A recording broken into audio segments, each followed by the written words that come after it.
Vamos juntos? Invoca-me e te responderei. Anunciar-te-ei coisas grandes e ocultas que não sabes. Eu quero conversar com os irmãos hoje sobre oração. Oração.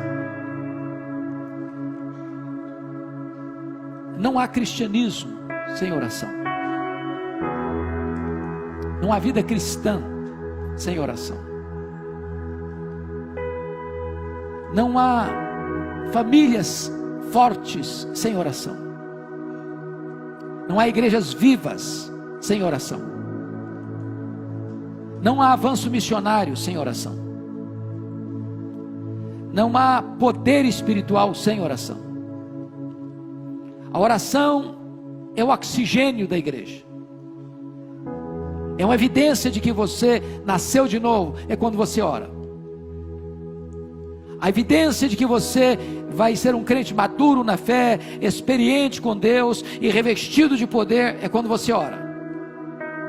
Hoje então eu quero conversar um pouco com vocês sobre esse assunto. Porque quando eu olho para a Bíblia, tanto no Antigo quanto no Novo Testamento, eu vejo o povo de Deus orando. Eu vejo, por exemplo, Abraão intercedendo por Ló, que estava em Sodoma, uma cidade condenada. E Gênesis relata que Deus destrói Sodoma e Gomorra e salva Ló por causa da intercessão de Abraão, seu tio. Por meio da oração, Deus promove livramento e salvação. Eu encontro Jacó no Val de Jaboque, aos 91 anos de idade, tendo uma experiência profunda com Deus, porque Deus luta com ele para salvá-lo.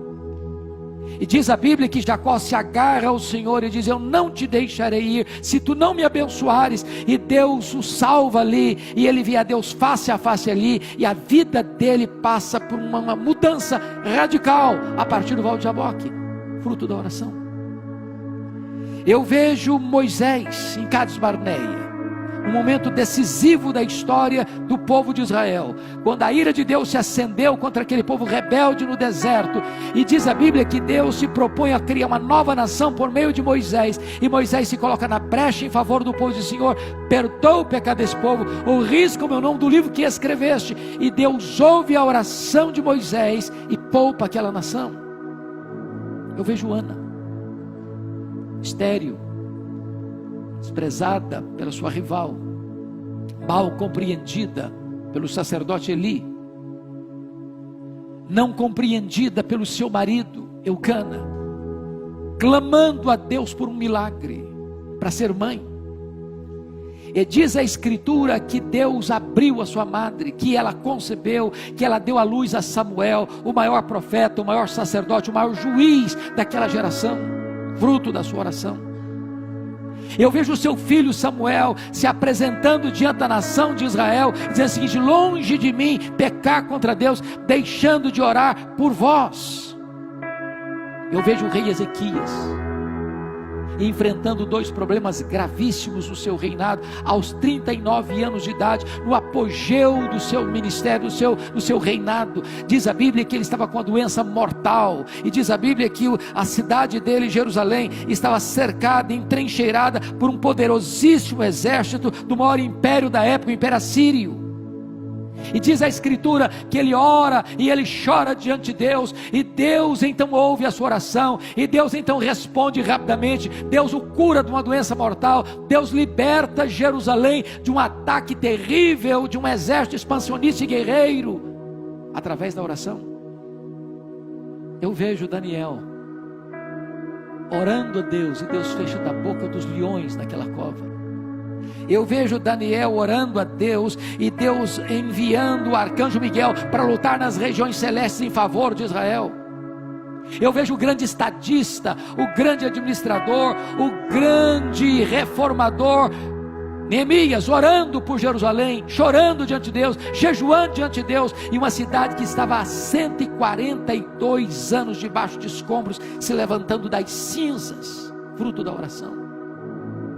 Eu vejo o próprio Jesus, Filho de Deus, lá no Jordão, no momento do seu batismo, orando ao Pai, o céu se abrindo, o Espírito Santo descendo sobre ele, e eu vendo ali Jesus sendo capacitado com o poder do Espírito Santo para dar início ao seu ministério, e ele vai ser um homem de oração. Ele ora no deserto, ele ora nas noites, nos ermos daqueles desertos da Judéia, ele ora no Getsemane, ele ora na cruz, e hoje ele está no trono orando e intercedendo por você e por mim. Eu encontro na Escritura o apóstolo Paulo orando logo depois da sua conversão. Eu encontro este homem orando em noites de vigília, eu encontro este homem orando na praia, eu encontro este homem orando nos desertos, eu encontro este homem orando nas sinagogas, eu encontro este homem de joelhos, dizendo: por esta causa eu me ponho de joelhos. O maior teólogo da história da igreja cristã, um homem de oração, comprometido com oração. Eu vejo Cornélio, um soldado gentio, orando a Deus, sem uma compreensão clara ainda do que é a fé cristã, não salvo ainda, mas orando. E a Bíblia diz que as suas orações subiu até Deus, as suas esmolas subiram até Deus, e ele então é orientado a buscar Pedro, que estava em Jope, para vir à sua casa, vir à sua família, para pregar para ele e a sua família o evangelho, e toda a sua casa é convertida, e toda a sua casa é batizada, e uma obra nova se inicia entre os gentios, a partir da família de Cornélio, fruto da oração. Eu vejo Lídia, uma empresária da cidade de Tiatira, morando na cidade de Filipos, tendo na sua casa uma reunião de oração, e a partir da sua casa e a partir daquela reunião de oração, uma igreja é estabelecida na Europa pela primeira vez, por causa de uma reunião de oração. Eu vejo a mulher Cirofenícia, com a filha endemoniada, rogando a Jesus: Senhor, socorre-me, tem compaixão de mim, porque o sofrimento da sua filha era o sofrimento da própria mãe, e então, resultado da oração daquela mulher, sua filha é liberta, a sua filha é curada. Eu vejo os discípulos de Jesus, o cenáculo, orando todos, unânimes, aguardando a promessa do Pai, o derramamento do Espírito.